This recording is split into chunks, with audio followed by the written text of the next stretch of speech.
Have you heard of soil pH for pepper? Well, you may be asking yourself, how can I adjust soil pH for my pepper plants? If poorly managed, pH could play a large role in the death or underperformance of your plants.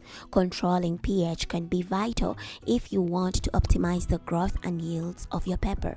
You could be feeding your pepper all the right things, watering at the right time, and keeping temperatures and humidity at optimal levels, yet your plants just aren't all that big or are showing signs of nutrient deficiency.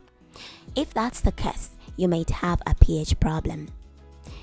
Peppers grow best in soils with a pH range of 6 to 7, with a slightly acidic environment being preferred. Maintaining the correct soil pH allows for optimal nutrient absorption, leading to healthy plant growth and abundant yields of flavorful peppers. Regularly testing and adjusting soil pH is important for maximizing your pepper growth and development.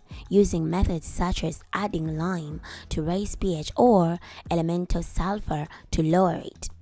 Consistently monitoring and maintaining the proper pH levels throughout the growing season is crucial for avoiding nutrient deficiencies and common issues like stunted growth or poor fruit development in your pepper plants.